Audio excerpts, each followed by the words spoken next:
infinite Brahma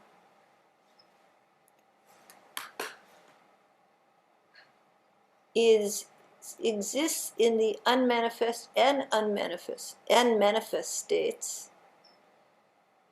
is always there.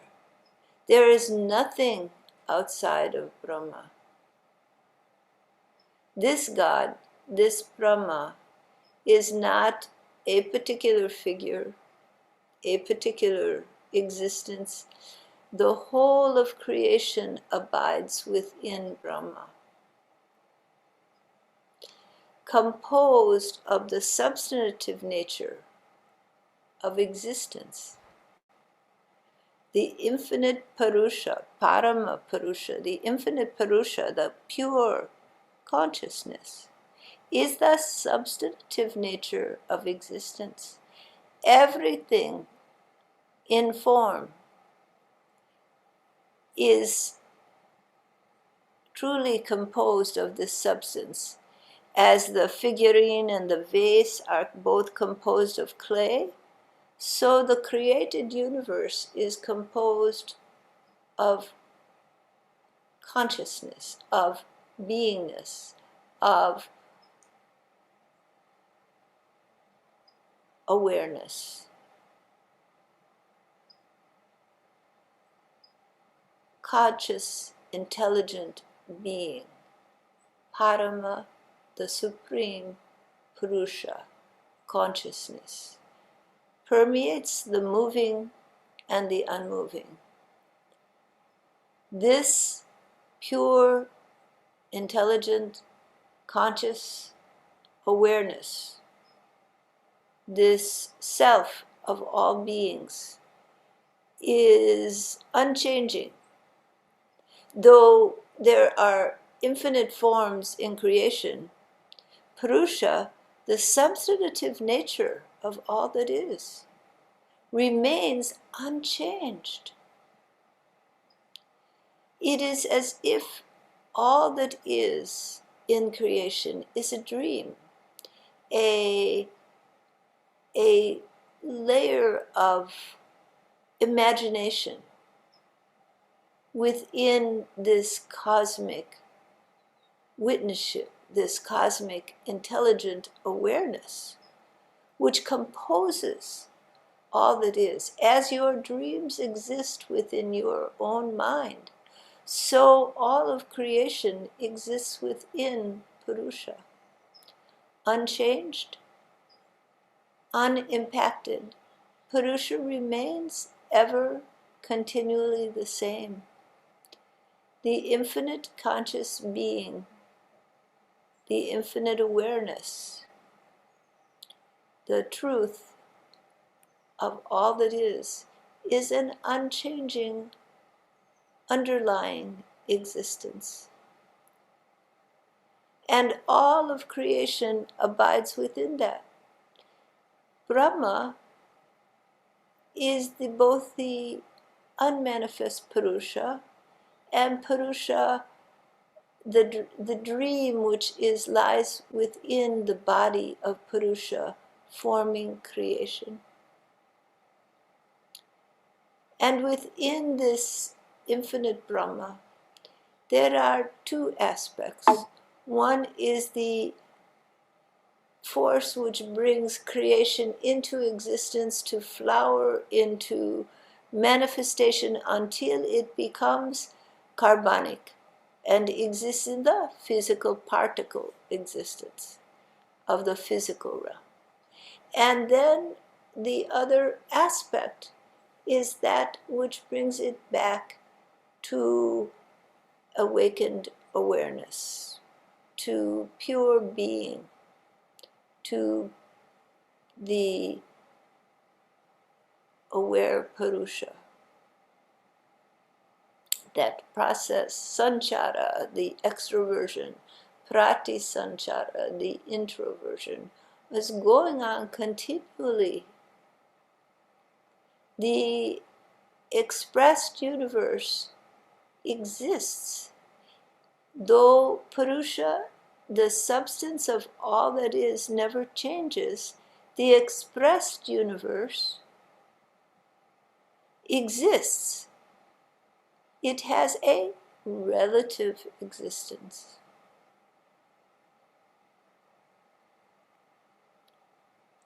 The creation of mind occurs within Purusha, cosmic mind.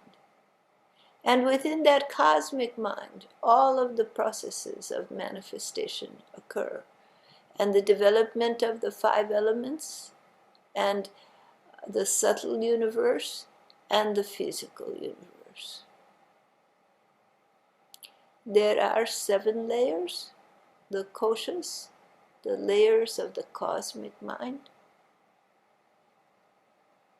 But remember that Purusha, that self of yourself, the truth of all that is, never changes, remains unchanged through all of the created diversity of existence, through all of the manifestation of all of the suns and all of the galaxies and the cosmos and the infinite number of planets and living beings. Purusha remains always the same, yet all of this lies within Purusha, within being. Not a being, but being. So Purusha is said to be the witness of all creation. Though not necessarily the witness, it is the conscious intelligence that is aware. It is the substance of all that is.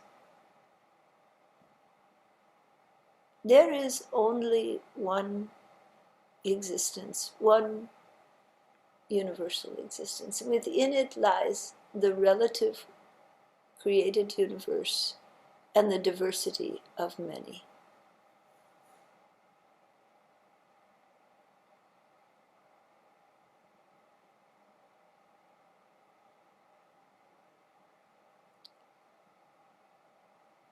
Within all of this, there arises from the extraversal process in which the 5 elements form creation and the material universe. From this constriction of consciousness within the atomic field of particles comes a tension. Out of that tension, because consciousness wants to be free, wants to expand, out of that tension arises the individual consciousness, associated, born out of the physical, is the movement towards subtle. And so you find the plant kingdom and the animal kingdom and the human kingdom have arisen out of this process of consciousness desiring to awaken, unable to stay constricted within the particle universe.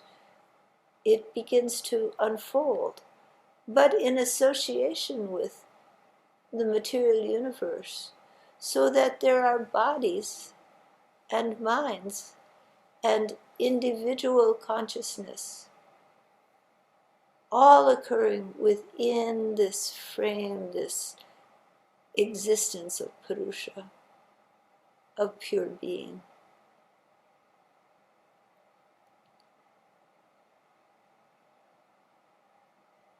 That individual consciousness has an inherent pull towards the cosmic nucleus, towards Purushottama, the cosmic nucleus. There is an inherent pull. Because it is the pull of being, of Purusha, wanting to expand and to rest in its own nature. That is an inherent drive. And all of the introversial phase of prati-sanchara is driven by that, pulled to that cosmic nucleus, pulled back into awakened awareness. And so what happens in this process is that as the small consciousness, like the moon shining in the puddle, in 1,000 puddles, so Purusha shines, awareness shines, life and intelligence shine in the myriad of living beings. And they evolve towards greater and greater self-awareness, greater and greater intelligence, greater and greater capacity to know the truth, to know the one.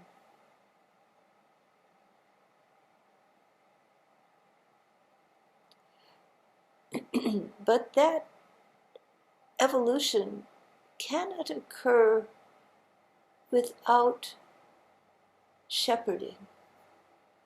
There must be a shepherd for the sheep. Otherwise, they just wander.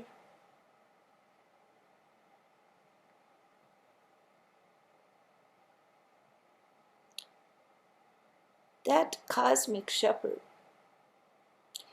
is that introversial pool that comes from the inherent nature of being, the inherent nature of awareness, of consciousness, of Purusha, the inherent nature of the self.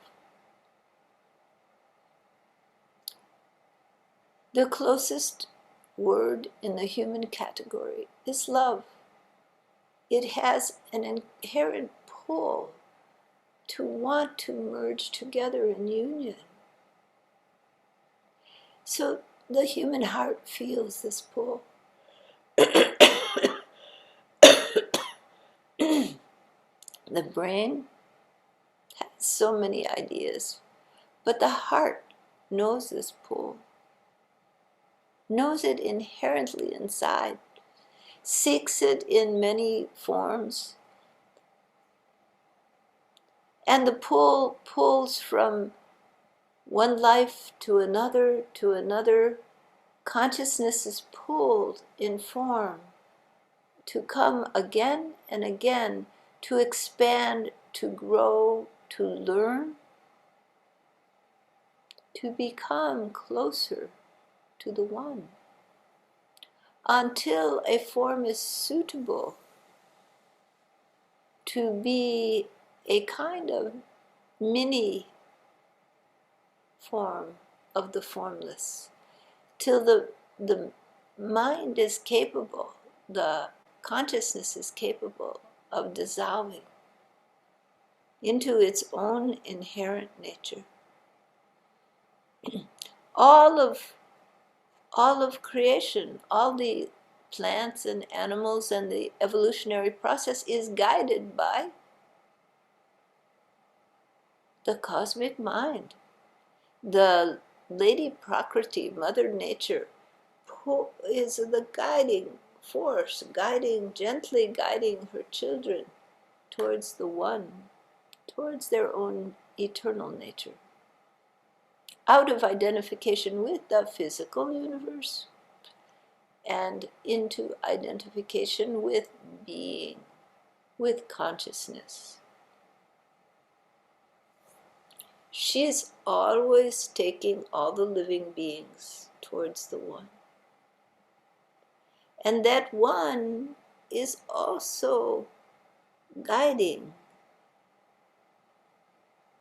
shepherding the living beings. The word kula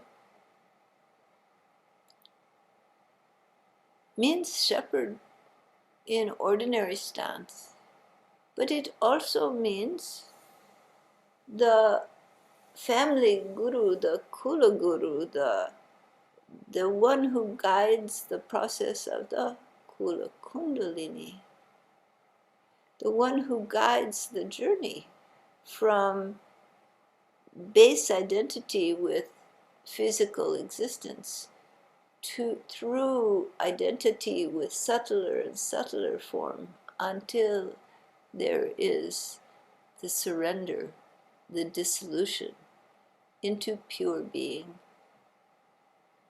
into Parama Purusha. There is this guiding force.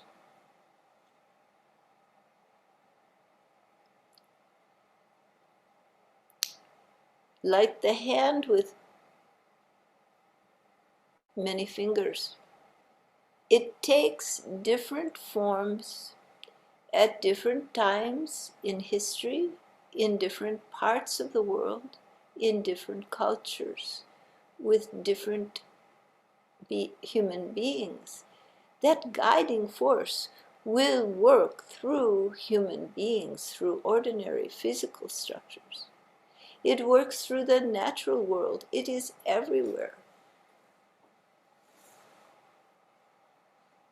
It is part of the function of the cosmic mind, just as the Lady Prakriti expresses into form and into the 5 elements from the gunas, from the basic structure of creation into the multiplicity of form, and then finally the birth of conscious beings and the guidance of those conscious beings as they evolve and grow.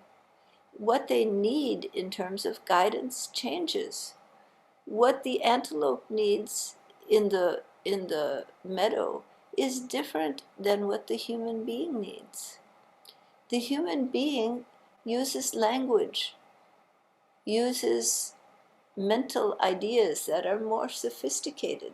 So the human beings to receive guidance often require more mental function. They want someone to talk to them, to create philosophies, to entertain the mind and direct the mind towards the one.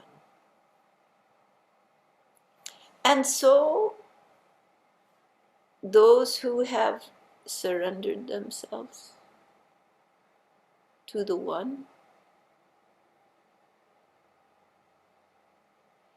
that infinite guide, that Parama Purusha, may manifest in the Yoga Maya to create this embodiment and the flow of that infinite love into the created universe. So when people gather to know that divine source, that divine flow, their intent, their yearning draws that force closer to the earth plane, closer to the material plane, and brings it into form. The longing and the needs of whole societies bring that into form. That is the nature of what is in this introversial process of creation.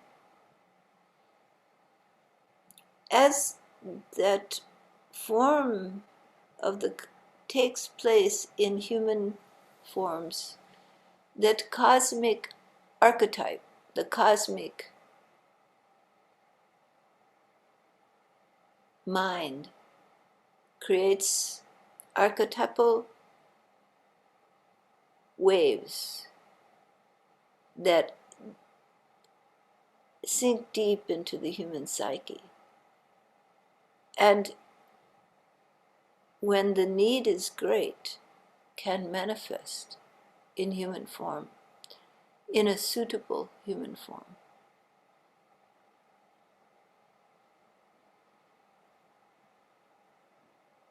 And so the great masters have come on this earth, and they have walked the earth. Lord Krishna, Lord Shiva, the great saints of different cultures, the Christ,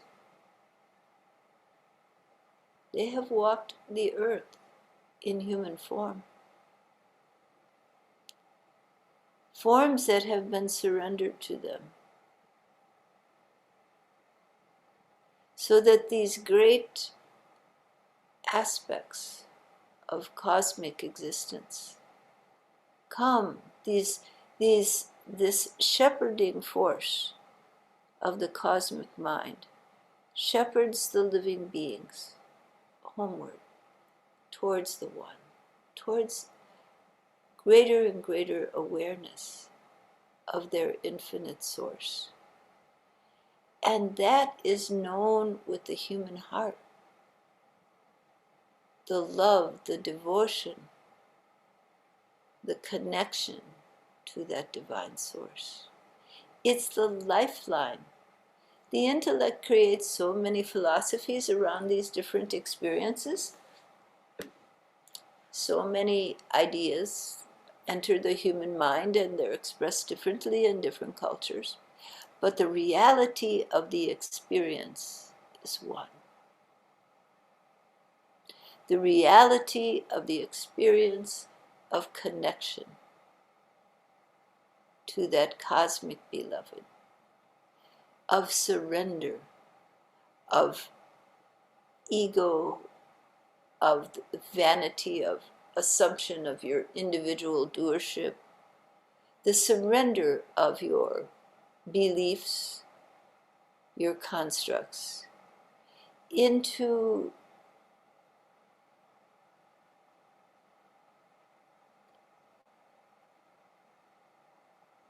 source, into love, into the beloved, letting go, surrendering. And so the beloved takes forms, comes as the Sadguru. Taraka Brahma is an aspect of cosmic mind.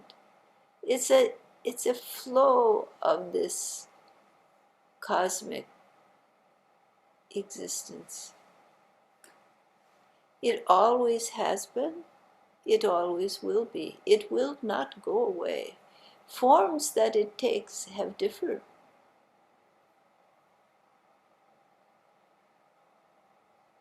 But it remains always. The question has been asked, does the Guru, does Baba exist to guide, to shepherd? Is he shepherding, though he does not have physical form? To those who have established the connection in the third eye,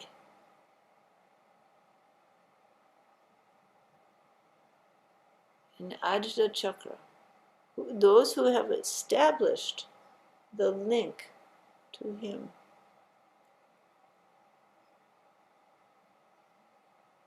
whether it be from his physical manifestation or in subtle manifestation that he has come to them. Once that link is established, the inner association can be formed by this shower, continuous shower of love, this continuous shower of grace, this shepherding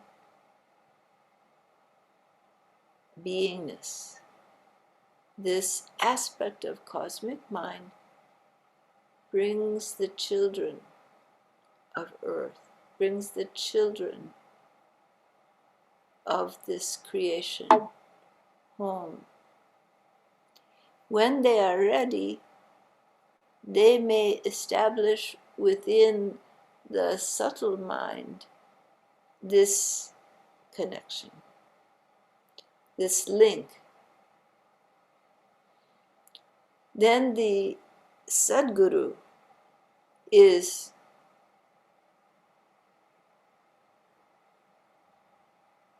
known within. The form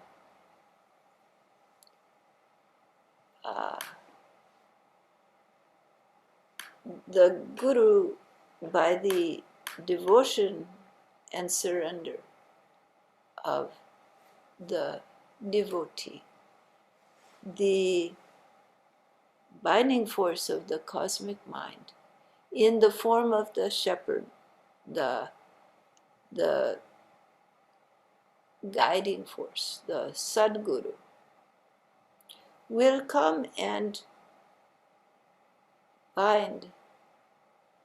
So according to the form with which the Sadguru is known, not simply by the disciple, but in the cosmic awareness, that form will come in the subtle realm. Perhaps multiple forms will come in the subtle realm, and they will link so that you see the image. Even you can see physically outside of you. People have these experiences. They see the Sadguru in the room with them. And they may not even know or have ever heard of the form that the Guru takes just then. Still, the Guru will be there in subtle form, in a form that may have existed that you may not know in this life. You may have known it in the past.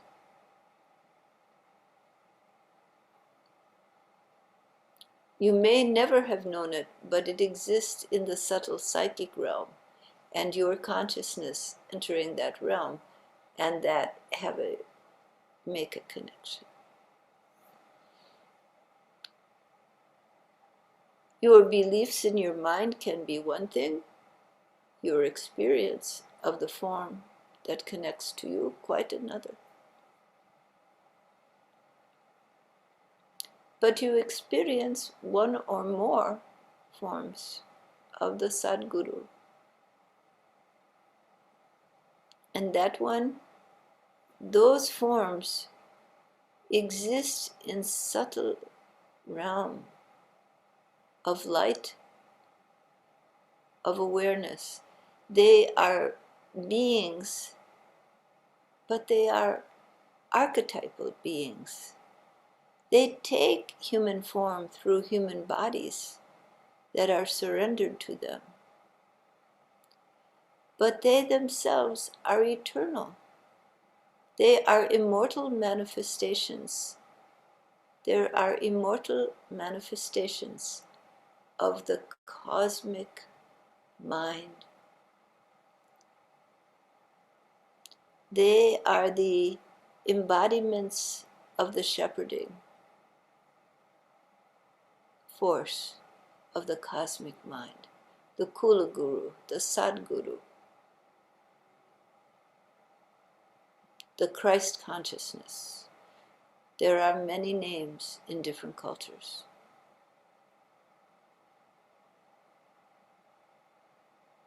They come. The Divine Mother comes. Taraka Brahma comes, guides the living beings. Those masters who have surrendered completely to the cosmic will, their forms may come.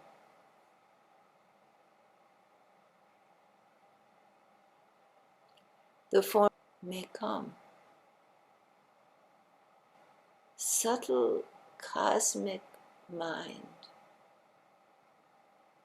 They exist as the embodiments of the introversial pull of the cosmic nucleus. Out of that introversial pull, they are created. They are immortals, archetypes. They are created, they are forms which that cosmic pull embodies as subtle forms. And when possible, when drawn to the earth, they may take physical forms. They are drawn to the earth by the devotion and by the needs of living beings. Thus, the great love that the cosmos has, the great love that the Supreme, the Infinite Brahma has for all creation, for all of the children of that one, all abide within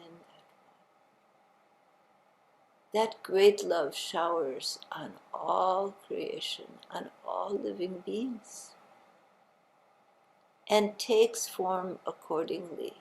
And when the heart opens and the mind surrenders, these great forms can come and make contact internally within the heart and mind of the devotee. They can be seen in subtle psychic form and in physical form, even at certain rare occasions.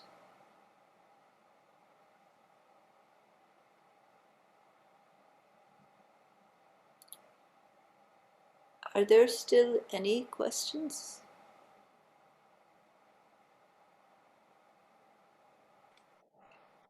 Yes. Could you say more about the subtle psychic realm in which this ascended guru, whether it be Shrii Shrii Anandamurti's form or the form of Sadashiva or Krishna, is this associated? Can you associate it with a particular loka? Could you explain this subtle psychic realm? Thank you. It is not associated with a particular loka because it can come even into physical form to appear before the devotees and give the special guidance. So there are the appearances of the Mother Mary. There are the appearances of Shiva, Krishna, the great immortal forms come.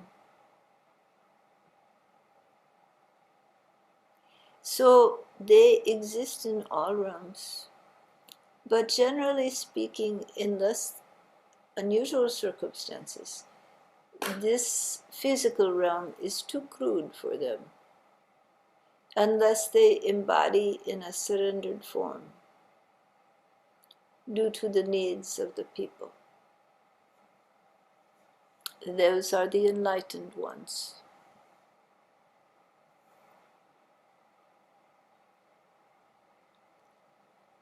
But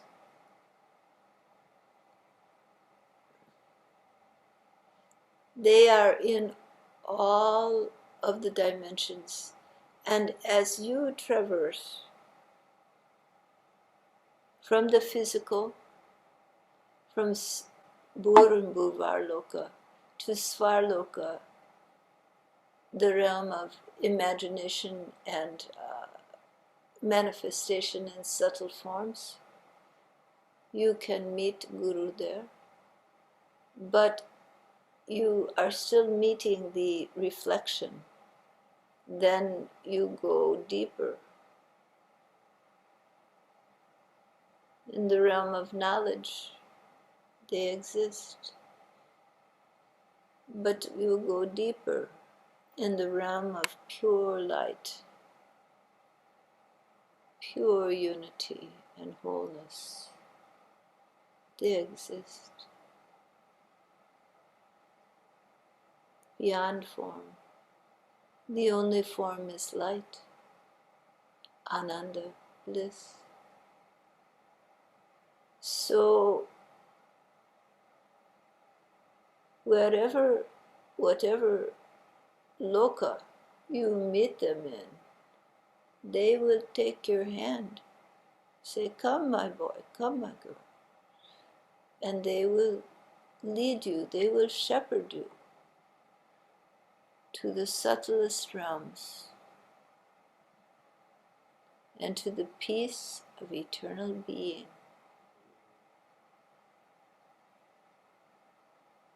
For that is their true source. They are the creations of the cosmic nucleus, part of the dream of the great dreamer. Does that answer your question? It's very helpful. Would you say that they exist most particularly in the attractive force between the infinite and the created beings? They live most particularly in the attraction. Is it correct?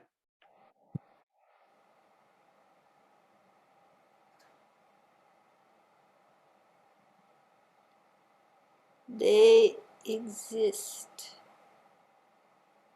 Cosmic love exists.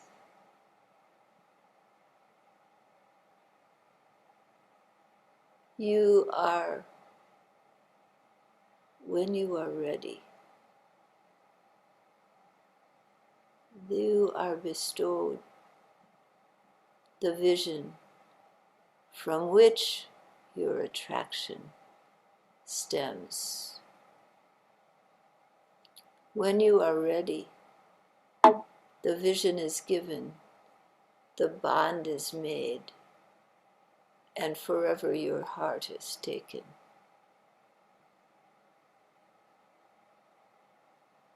Then the mind wanders here and there, but the heart knows where truth is.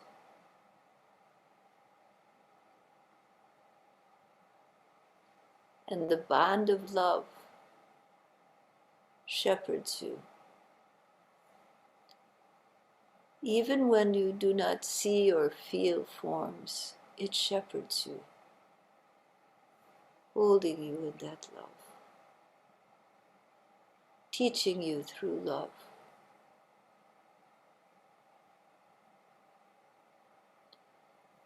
For some, the psychic auditory is stronger. For some, visual. Depending on the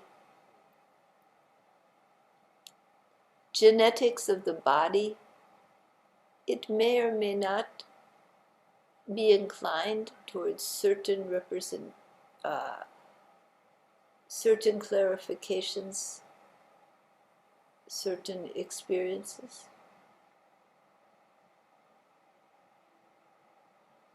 But there are many ways that the Infinite One communes with you, takes your heart.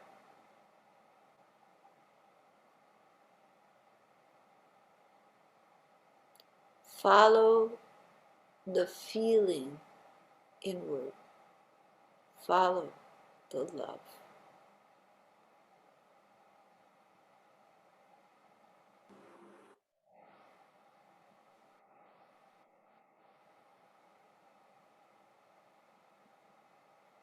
Guru is always there, omniscient, eternal consciousness. That cosmic essence is undying, always with you, It is the core of your being, the self of yourself.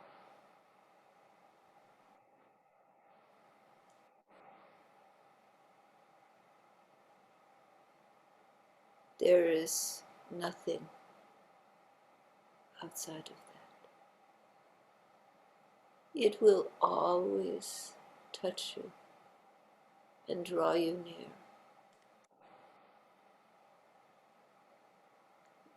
Lokas are a concept in the mind.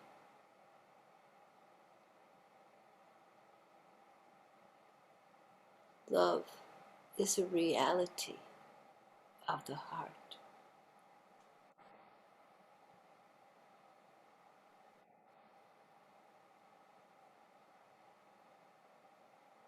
The shower of love and grace of the infinite is not to be known in philosophies. It is to be known in the depths of your own being.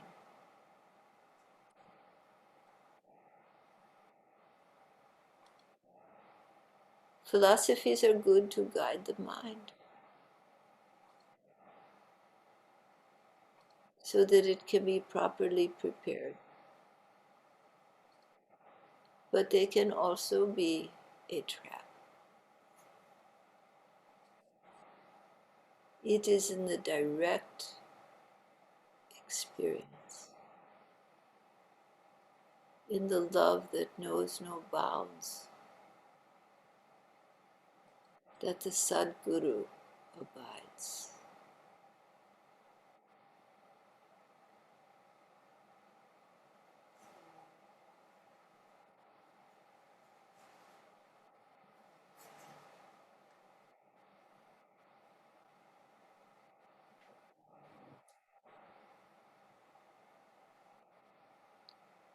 All right.